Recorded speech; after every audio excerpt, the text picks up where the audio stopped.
Bonjour à tous et bienvenue sur ma chaîne YouTube Zilou Scrap et Bricole.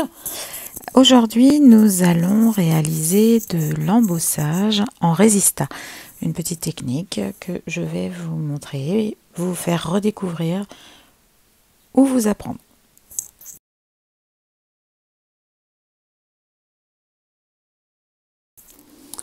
Alors, pour faire cette technique, vous aurez besoin de tampons, mais des tampons pleins. C'est-à-dire voilà, des silhouettes assez noires. Généralement, c'est le type de tampon que l'on a et dont on ne se sert pas forcément. Voilà, donc je vous montre quelques exemples, hein, comme celui-ci, des papillons ou bien les cercles. Et vous aurez besoin également de papier, du papier assez coloré, un motif, petit motif en fonction de la taille des tampons que vous allez utiliser. Donc, utilisez de préférence tous les papiers que vous n'appréciez pas forcément, que vous ne savez pas où placer, avec des petits motifs. Donc là, par exemple, moi j'ai pris au hasard un bloc. On va déterminer ensemble. Vous voyez, ce papier, par exemple, qui a des couleurs assez vives, avec des petits motifs imprimés. On va essayer sur celui-ci. Et puis, dans ce bloc-là, il y a aussi, c'est des blocs de chez Action, hein, du papier tout basique, tout simple. Hop, on va prendre celui avec les petits pois, là, il y a plein de couleurs, c'est assez gai. Donc voilà, ce sont des papiers que vous n'utiliseriez pas forcément parce que trop flashy, beaucoup de motifs, pas facile à assortir. Eh bien, je vais vous montrer comment les utiliser. Alors, nous allons avoir besoin, pour utiliser forcément cette technique d'embossage, il va vous falloir un encreur Versamark. Enfin, pour ma part, je prends du Versamark, mais vous pouvez utiliser d'autres marques. Il faut que ce soit un pad d'encre transparente, hein, collante. Vous devez tous maintenant savoir ce qu'est la Versamark. De la poudre à embosser transparente, hein. Là, alors elle fait blanche, c'est normal, elle deviendra transparente en séchant. Il vous faudra également un pistolet chauffant, donc voilà, un heat gun, hein. Le mien est très ancien, mais il fait toujours son travail, donc je le remercie pour ça. Allez, c'est parti. Donc, nous allons choisir nos motifs. Alors, écoutez, puisque là, nous avons des petits pois, j'ai envie d'essayer un tampon cercle. Je trouve que là, ça rappellera le motif. Alors, c'est du direct, hein. Enfin, du direct. Entendons-nous, c'est...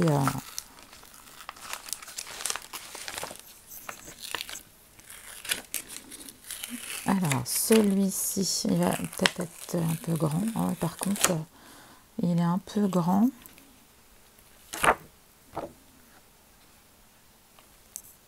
Bon, on va essayer celui-là quand même. Hein, parce qu'il faut rester... on va rester sur ses premiers amours. J'essaierai bien aussi celui-ci, la petite fleur avec le bouton, de manière à ce que on verra davantage ce que ça donne sur les parties pleines et sur les parties vides. Alors, je me comprends. Je vais vous expliquer un peu. Donc, vous voyez ici, le cœur est plein. Hein, il représente un bouton. Et par contre, la partie de la fleur autour est vidée. Alors, on va commencer par le plus grand. Donc, je vais prendre un bloc acrylique adapté. Ça ira mieux. Voilà, donc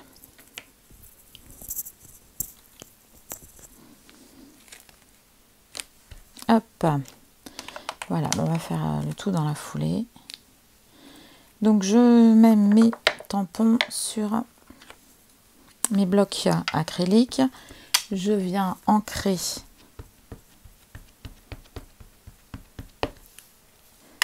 à la Versamark et je vais venir appliquer mon motif sur mon papier Fantaisie. Donc là, c'est parti pour celui-ci. Pendant ce temps-là, je vais prendre le second et je fais la même chose.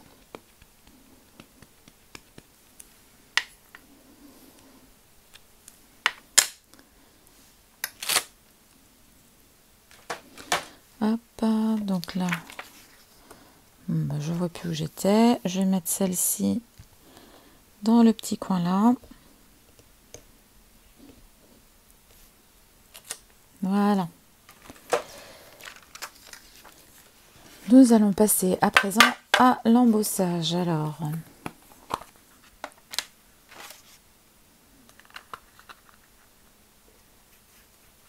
c'est parti. Donc, je vous rappelle où j'apprends, pour celles qui le découvriraient. L'embossage, ici, il s'agit d'embossage à chaud. Donc, c'est une poudre, oui, une poudre très très fine, qui vient se déposer sur le papier et qui adhère à l'endroit où vous avez déposé une encre spéciale, une encre collante. Donc ici, tout à l'heure, je vous ai présenté la Versamark. Et cette poudre vient adhérer, donc elle vient coller aux endroits où vous avez eu cette encre. Donc on applique la poudre généreusement partout sur le motif.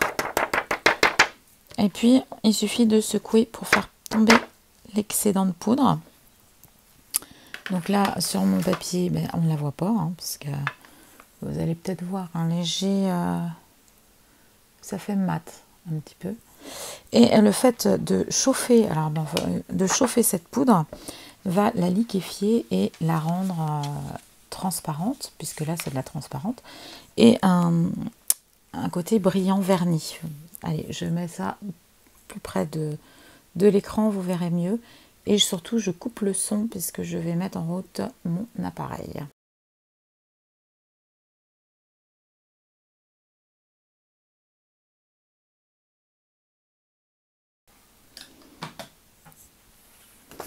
Voilà, alors je ne sais pas si vous vous rendez bien compte, peut-être dans la lumière comme ceci, ça brille, voilà, on a l'impression d'avoir passé du vernis. Bon, donc, une fois que vous avez embossé votre papier, eh bien, le côté vernis que vous avez ici sur votre papier va empêcher l'encre de rentrer dans la fibre du papier. Alors, pour faire ressortir les motifs, nous allons utiliser soit une petite éponge ou une brosse, une brossette ou un brailleur pour pouvoir appliquer de l'encre. Donc là, moi, j'ai choisi une encre foncée pour faire ressortir les motifs. J'ai choisi de la Distress Oxide Black Shot et je vais essayer de l'appliquer à l'aide d'un brailleur parce que j'ai une surface qui est tout de même assez large. Donc, je vais venir ancrer mon brailleur et c'est parti.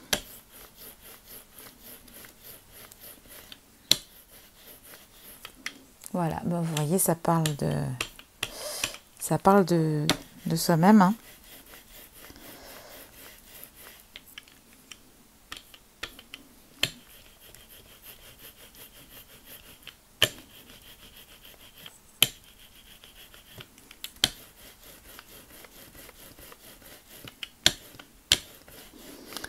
Donc je viens déposer de l'encre foncée qui va venir donc noircir mon papier.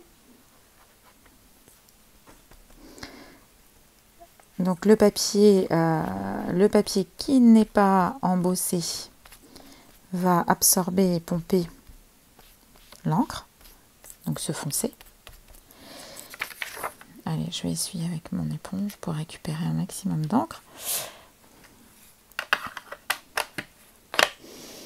Et surtout, je vais venir ensuite essuyer. Alors, essuyer mon papier. Je vais prendre un petit mouchoir de manière à nettoyer les parties, voilà, les parties qui sont, elles, embossées. Vous voyez, ça redevient plus blanc, puisque le noir qui a été déposé dessus n'adhère pas.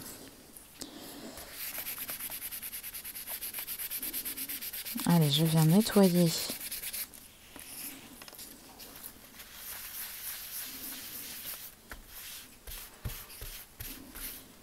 comme il faut. Donc là, j'ai utilisé de l'encre oxyde. J'aurais utilisé une encre Memento, une encre de la Versafine. Mon rendu aurait été beaucoup plus foncé. C'est-à-dire qu'ici, on aperçoit quand même les petits pois en transparence, alors qu'on ne les verrait plus avec de l'encre Versafine ou Memento. Bon, vous voyez le rendu? C'est assez sympa. Et ça vous permet d'utiliser en petite dose un papier que vous n'auriez peut-être pas utilisé autrement, que vous trouvez assez flashy. Ça atténue quand même fortement et ça permet de pouvoir faire une jolie carte ou quelque chose de sympa. Allez, on va essayer avec l'autre papier que j'avais mis, que j'avais sélectionné également avec les petites fleurs pour vous montrer. Et là, du coup, on va essayer avec une encre foncée différente de la Distress Oxide. Donc je prends mon petit papier à fleurs, hein, souvenez-vous, j'avais choisi celui-ci, et je vais venir utiliser, alors hop, je vais prendre par exemple ce tampon là avec les petites fleurs comme ça, et je vais rester, voilà, puisqu'on est dans les fleurs, dans le papier, donc je vais essayer de garder, de respecter mes motifs. Donc je mettrai bien aussi ce papillon, que je trouve très joli, papillon avec des petites arabesques autour. Hein, celui-ci, là. Je vous les montre sur les emballages, parce que en clear, ben voilà, vous voyez, ça rend pas grand-chose. Hein. Donc... hop, je vais en mettre un d'un côté, un de l'autre pour gagner du temps. Et c'est parti.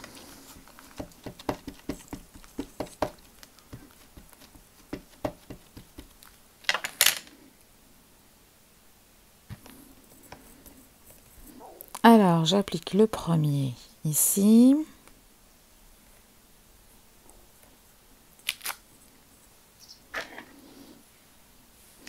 Et le second, on opère de la même façon. Donc le choix du tampon est très important. Il vous faut, je vous le rappelle, un tampon avec des zones pleines. Puisque s'il est trop travaillé, trop ciselé, ben vous ne verrez pas le papier derrière. Donc c'est parti, on passe tout ça dans la poudre à embosser. Alors là, moi je l'ai laissé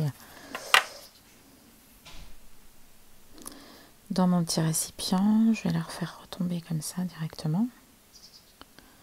Hop.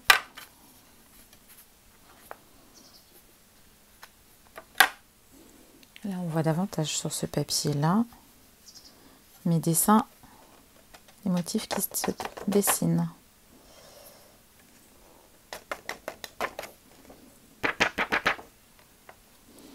Hop, je ne sais pas si vous voyez, c'est plus... Voilà, c'est plus parlant. Alors, on y va, c'est parti. Je coupe le son.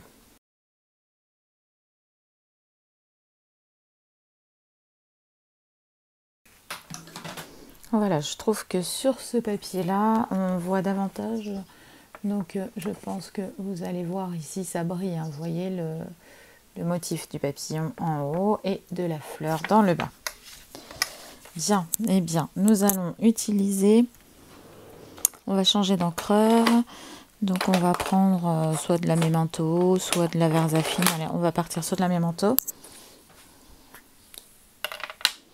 Hop, donc Memento, je vais essuyer mon brailleur, voilà, pour éviter. Je vais prendre une vieille feuille, hop, je vais venir essuyer tout ce qui me reste d'encre oxyde. Voilà, pour partir avec quelque chose de pas trop dégoûtant dès le départ. Et je viens prélever mon encre Memento. Voilà, allez, c'est parti.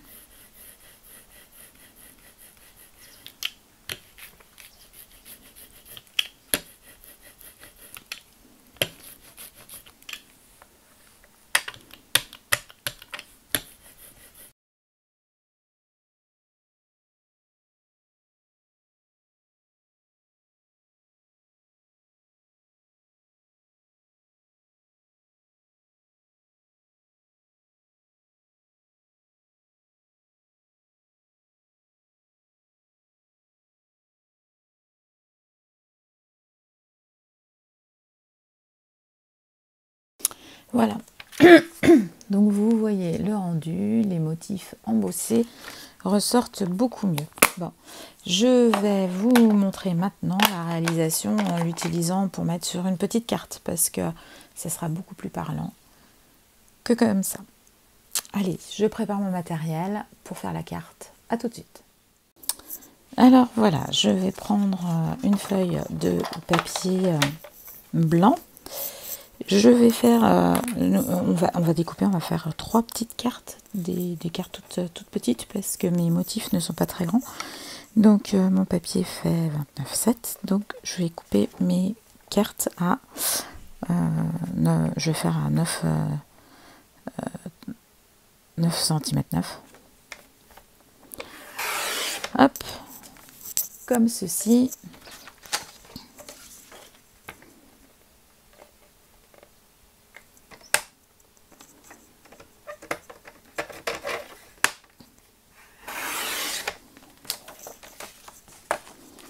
Voilà. Donc, avec une feuille A4, ça me permet de faire 3 petites cartes. J'aime bien ce format-là aussi, quelquefois, quand on n'a pas forcément grand-chose à écrire à l'intérieur de la carte. Juste un merci, un bon anniversaire, voilà, quand on ne sait pas trop comment s'exprimer. C'est un format que j'aime bien utiliser. Alors voilà, donc ça veut dire que une fois plié en deux, nous aurons donc les 9 cm 9 sur 10 cm et demi, puisque la carte fait 21.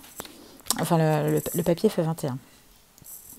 Donc nous allons maintenant découper nos papiers. Alors là, je vais prendre, il faut vraiment attendre que le papier soit bien sec, parce qu'il va déchirer celui-là, autrement c'est... Donc je dois partir sur ma carte faisant 9 cm 9, je peux partir sur 9 cm, mais je vais essayer de centrer plutôt mes dessins parce que je ne les ai pas forcément fait au milieu du papier. Donc je vais venir découper.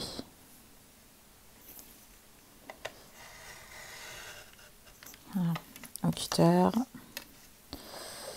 Là, celui-ci, on va le couper là, quitte à réancrer un petit peu. Voilà.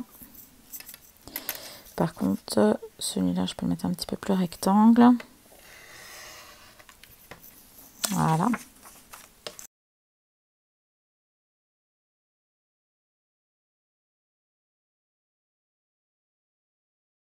Vous pouvez également utiliser un die pour donner une forme. Par exemple, là, j'aurais tamponné mon motif au milieu de ma feuille. J'aurais pu prendre un die arrondi pour découper en forme de rond.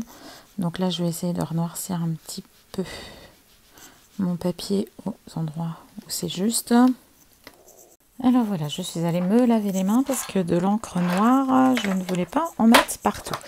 Donc je vais utiliser à présent un papier noir pour mater mes petites images, parce qu'en fin de compte, vous voyez, elles sont plus petites que ma carte. Donc je vais les mater.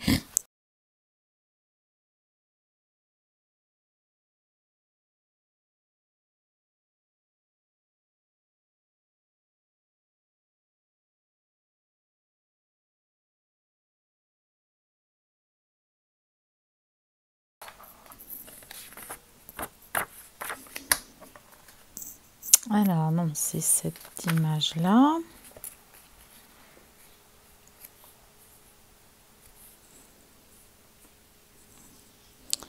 Voilà, donc éventuellement...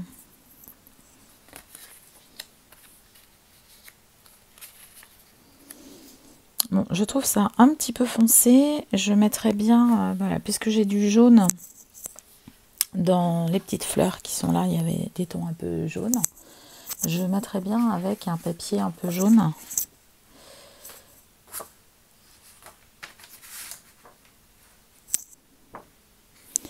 Pour faire ressortir un petit peu mon motif. Donc là, je veux qu'il y ait juste un petit trait autour. Donc je vais faire du 7 par 8,2.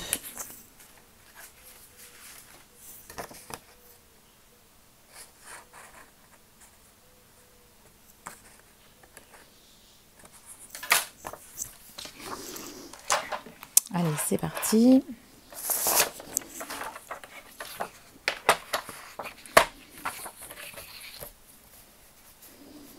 Alors, 8,2 par 7.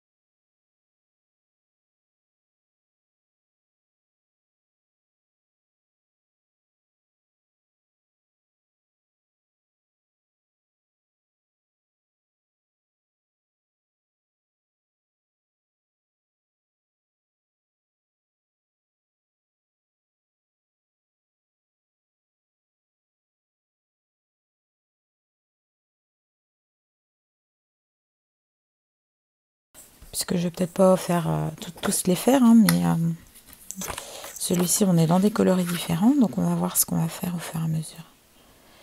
Donc là, je plie mon papier. Hein, je vous rappelle, donc j'avais fait trois petites cartes à partir d'une feuille A4. Donc j'ai découpé ma feuille à 9,9 cm de manière à pouvoir en faire 3 dans une feuille A4. Donc là, mon cadre est quand même beaucoup plus grand. Donc ce que je vais peut-être faire, ça va être arrondir un peu les angles de ma carte. Donc je vais commencer par le papier fantaisie.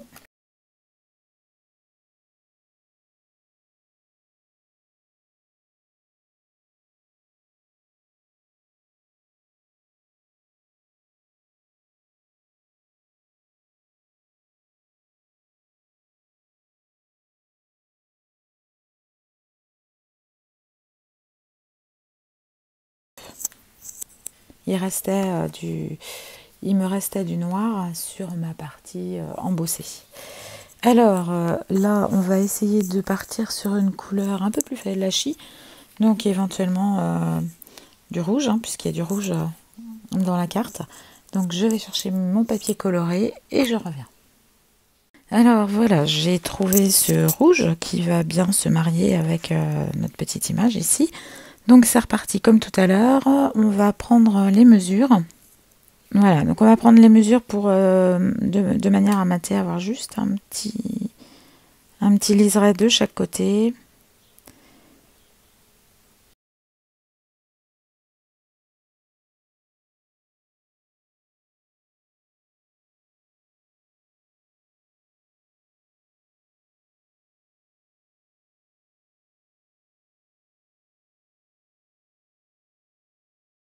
Voilà, les 4 petits angles de manière à garder tout en rondeur, hein, forcément,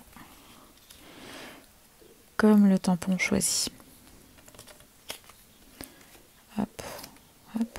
Voilà, bon bah c'est... Alors la carte, elle va s'ouvrir comme ceci. Voilà, donc moi je préfère mettre le rond le plus gros en haut de manière à laisser la place pour mettre éventuellement une petite étiquette sur le bas. Allez, c'est parti, je colle.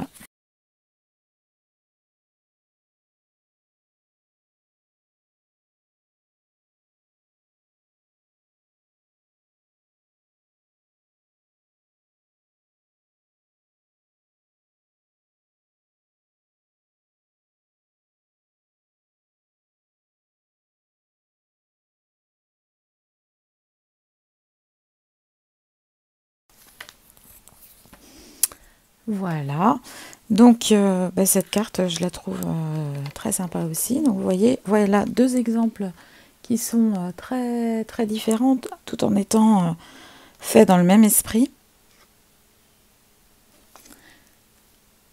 Voilà, c'est très graphique, ça vous permet d'utiliser vos papiers. Donc le fait de noircir, vous voyez, on voit quand même les petites fleurs et puis ici les petits pois en arrière-plan, mais c'est moins flashy, beaucoup moins flashy. C'est voilà, dites-moi ce que vous en pensez. Et puis n'oubliez pas, si ça vous a plu, de liker, de vous abonner si ce n'est déjà fait et d'actionner la cloche de manière à ne pas rater mes prochaines publications. Voilà, merci de m'avoir suivi. Kenavo!